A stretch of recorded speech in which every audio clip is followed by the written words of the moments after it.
What's up everybody, this is Aaron, and in today's video we're going to be doing a comparison between the iPhone 8, iPhone 7 Plus, and the iPhone 7.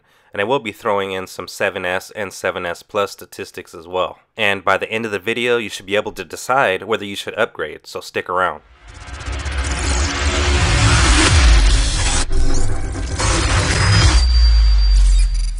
Welcome back, and let's get straight into the comparison. So one of the biggest changes coming to the iPhone 8 is an all-new design. So the iPhone 8 will have a 5.8-inch near bezel-less display and also fit perfect in the hand in comparison to both the iPhone 7 Plus as well as the iPhone 7, which the iPhone 7 Plus feels a little bit too big and the iPhone 7 feels a little bit too small. So again, 5.8 inches feels like the perfect size. Also, the iPhone 7 and iPhone 7 Plus will be switching from an aluminum back to a glass back, ushering in wireless charging. The iPhone 8 will also get an all-new dual vertical camera system with optical image stabilization for both the telephoto and wide-angle lenses, and will also be able to capture 4K video at 60 frames per second along with 240 frames per second slow motion, which we'll talk more about in a minute. And the sides of the iPhone 8 are now made out of stainless steel instead of aluminum. Next up is the color options. The iPhone 7 and iPhone 7 Plus come in 6 different color options: silver, gold, rose gold, matte black, jet black, and product red. Now that's definitely a good thing having different color options. However, the iPhone 8 will only come in 3 colors, and that's silver, black, and an all-new copper or blush gold color. Next, let's talk about the display size.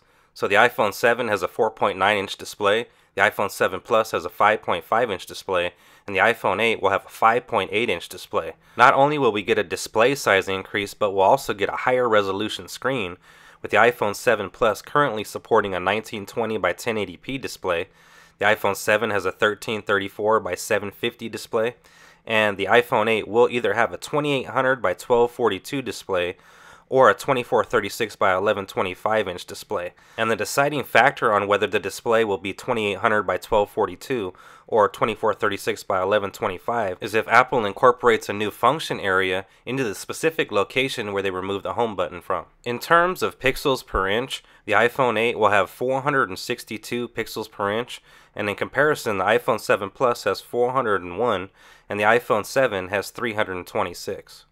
Something else pretty interesting is that the iPhone 8 will also have a Pro Motion display, which means that the current refresh rate on the iPhone will double from 60 Hz to 120 Hz, in return making the iPhone 8 incredibly fast and buttery smooth. Just check out the latest 10.5-inch iPad Pro, which features a 120 Hz Pro Motion display, and you'll get a better idea of just how fast and fluent it is. And Pro Motion will also help to optimize the battery life.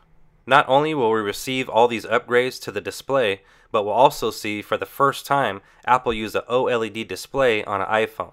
Apple does currently use an OLED display on the Apple Watch, but they've never made an iPhone with an OLED display.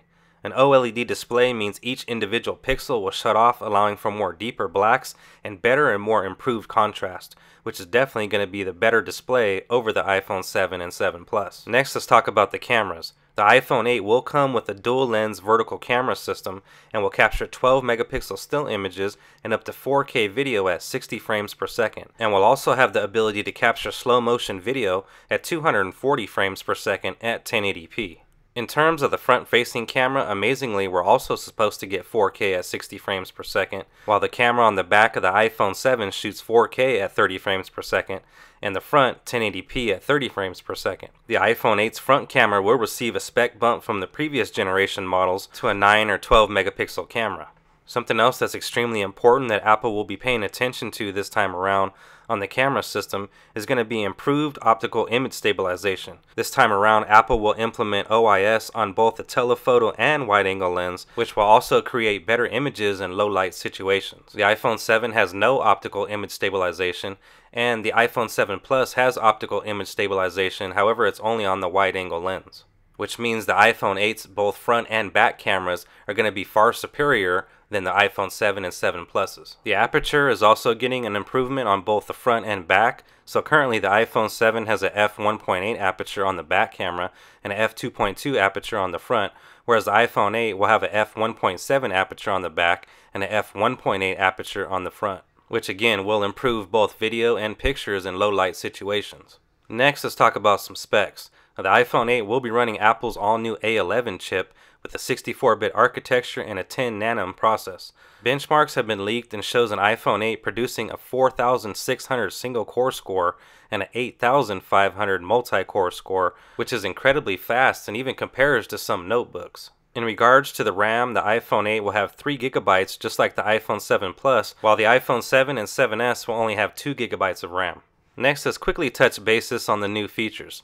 So the first new feature that we're going to see is called Smart Camera. Now this feature will automatically adjust your camera settings according to the scenery and then take a shot, which should be a fun feature to test out. Next, and probably one of the most important features since we've been waiting for it so long, is wireless charging. So all three new models, the iPhone 8, the iPhone 7S Plus, and the iPhone 7S, all will have wireless charging thanks to the new glass back design. The next feature is top-notch biometrics, so Apple will introduce facial recognition in the iPhone 8, which they call Face ID and says works in a millionth of a second, and will work in applications and will work while laying down on a flat surface. Now the next new feature in the iPhone 8 is going to be pretty interesting, and that's the fact that Apple is going to introduce Touch ID in the Power Sleep Wake button, which seems like a perfect location, as once you do press in the Power Sleep Wake button, it can analyze your fingerprint at the same time. Now, case manufacturers are definitely going to have to keep this in mind and not implement something protecting the power button, but to leave it wide open to implement the Touch ID feature. Now, if Apple's facial recognition and Face ID feature works as it's supposed to, I don't think anybody will be using the Touch ID feature anyway. Since we are touching basis on the new features of the new iPhone 8, don't forget that there will be a new function area in that specific location where the home button was removed. Now this specific area is supposed to be used for app switching and will also be specific depending on the app that you're using, similar to Apple's Touch Bar on their MacBook Pro lineup. Now something else that we'll see is an improved speaker system, and I would have loved to have seen Apple make front-facing speakers on the iPhone 8, but that's not going to be the case with this generation iPhone. We'll also see a new tap to wake feature. So instead of having an always-on display, you'll be able to just tap the display and it'll automatically turn on, saving battery life. The iPhone 8 will also see an improved haptic engine, along with improved water resistance from IP67 to IP68. Next, let's discuss the battery life. The iPhone 7 Plus comes with a 2,900 mAh battery, while the iPhone 7 comes with a 1,960 mAh battery. The iPhone 8 will come with a 2,700 mAh battery, and not only will the iPhone 8 come with wireless charging, but it'll also come with fast charging. Fast charging will be implemented via USB-C power delivery through the Lightning port and will be much faster. The current storage sizes for the iPhone 7 and 7 Plus are 32 gigabytes, 128 gigabytes, and 256 gigabytes. However, on the iPhone 8, we'll only get two storage options, 64 gigabytes and 256 gigabytes. Next up is the price, and the iPhone 7S and iPhone 7S Plus should keep the current prices of the iPhone 7 and 7 Plus, which is $770 for the 32GB entry-level model and $969 for the 256GB model, which is the most expensive. The iPhone 8 will start off at $900 for the 64GB model and around $1,000 for the 256GB model. And lastly, should you upgrade to the iPhone 8 or the iPhone 7S or 7S Plus if you already own an iPhone 7 or iPhone 7 Plus? And my answer to that is yes, you should upgrade to the iPhone 8 or the iPhone 7S or 7S Plus, even if you own an iPhone 7 or 7 Plus.